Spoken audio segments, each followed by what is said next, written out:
At one time, peace was a mere abstraction. It was a prayer offered at Mass, a word tossed about glibly in a sermon, a subject to be debated over a cocktail. But I have changed. I have seen men suffer. I have seen men die. I have felt cold fear within me as my jeep slipped behind the convoy and left me alone in enemy territory. I have found tears welling in my eyes as bodies were brought in after an all-night sapper attack with hand-to-hand combat. I have stood beside men as they groaned in agony. I have smeared oils on their blood-stained faces and whispered a final absolution over their tattered remains. I have conducted memorial services where the upturned rifles and battered helmets and empty boots too well symbolized that these men were no longer with us. I have written letters of sympathy to wives and parents and lost sleep after receiving their moving replies. As a result, peace is now more than an abstraction. It is a driving passion, a deeply longed for dream. There is truth in the words of Douglas MacArthur, the soldier above all others prays for peace, for he must suffer the deepest wounds and scars of war.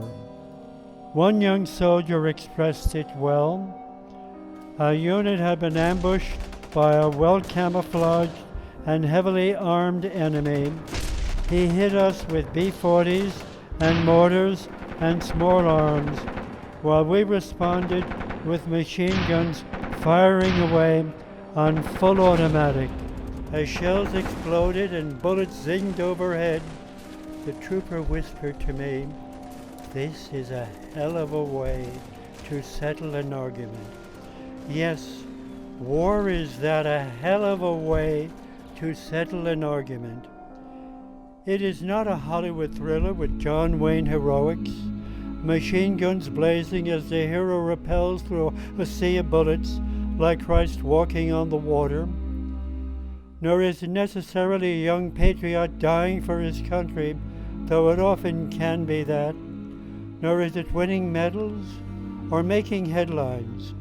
In the words of a young soldier who wrote to a group of fourth graders shortly before he died in action, war is not a glamorous daredevil existence where the good guys always win. It is not a game which you play where you go home to a good supper and a warm bed after it is over. War is fought by real human beings, not Hollywood stars, men like your daddy and perhaps older brothers. War is a time of tears when we must overcome our sorrow for our fellow comrades and do what must be done. Yes, war is a battle with real people, with arms and legs and eyes and brains laid on the line. It's shooting and being shot. It's killing and being killed. It's the firebombing of Dresden, the annihilation of Nagasaki in a split second. It's Pearl Harbor and My Lai, as well as Iwo Jima and Omaha Beach. It's blood and shattered limbs and pain. It's the frozen eyes on the face of the enemy as he mistakenly fears he's to be tossed out of the helicopter at 3,000 feet. It's the shrill scream of the young soldier in the surge hospital when he suddenly realizes he's been blinded in both eyes by that mortar explosion. For a mother, it's the agonized expression on her face as she bids farewell to her daughter who foolishly wandered into a minefield. It's the mangled body of a little girl left as a warning to those who refuse to cooperate with the guerrillas. in the most overworked but still the most accurate of all phrases, war is hell. And peace, it is not the burning of draft cards, nor the bombing of ROTC buildings, certainly not the desecration of the American flag and demonstrations gone wild. Peace can, however, be a V flashed by a hippie or a soldier alike, or a symbol painted on a car, or a demonstrator welded together by idealism and love.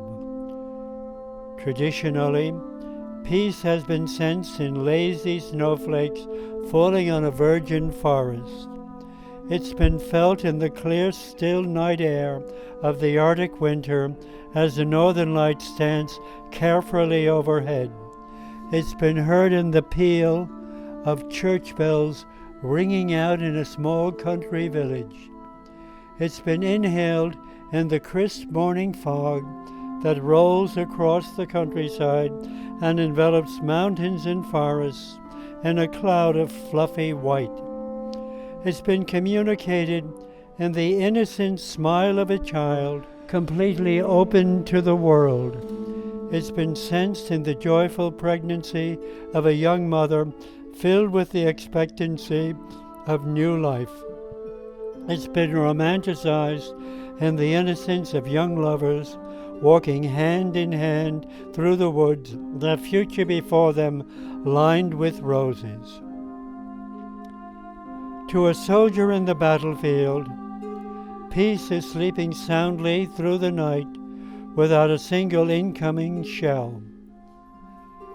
It's returning to base camp after humping for days through thick brush without the slightest trace of the enemy. It's coming in from the field to massive packages from home, with beautiful gifts spelling out the love of parents and children. It's lighting up cigarette and soaring off to an unreal dream world where there is only love and flowers and more love. Happily, it's splashing around in a mountain stream, perfectly relaxed because Ho Chi Minh's birthday means another 24-hour ceasefire. It's coming in from the field after months of combat, alive and unharmed. Or it's waking up aboard a medevac plane gliding across the Pacific to find a beautiful young nurse gazing down and whispering, "Relax, soldier. The war's over for you. You're on your way home." To some, peace sounds boring and dull, like a Hollywood spectacular on the Bible, where everyone smiles and violins play and Christ seems to spout platitudes. But no, peace is vibrant and creative and alive.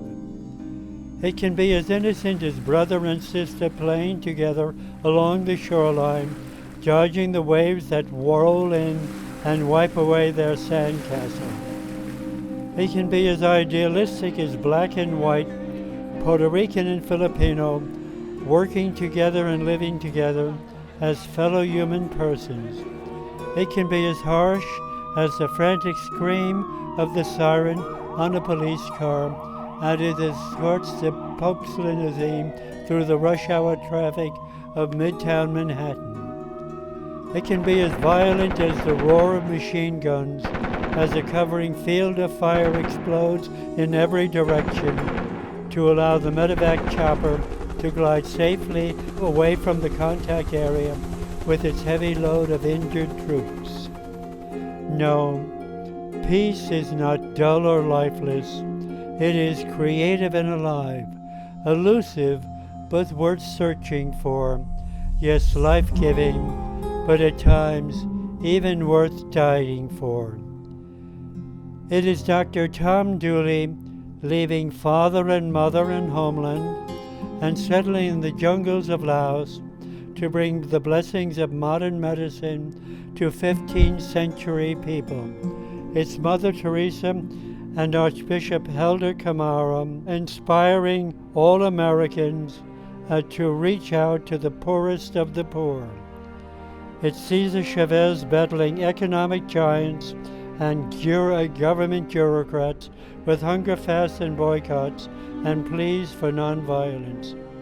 It's John F. Kennedy warning the world, man must put an end to war, or war will put an end to man. It's Pope Paul standing before all the nations of the world and pleading in the Forum of the United Nations, no more war, war never again.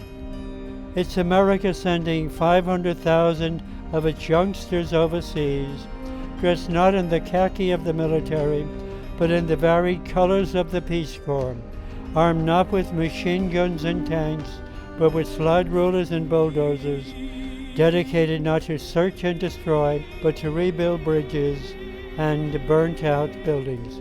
Peace is the whole world watching, holding its breath, as American astronauts maneuver a crippled spaceship carefully back to old Mother Earth, and Russia pledges its full support to help in the rescue effort.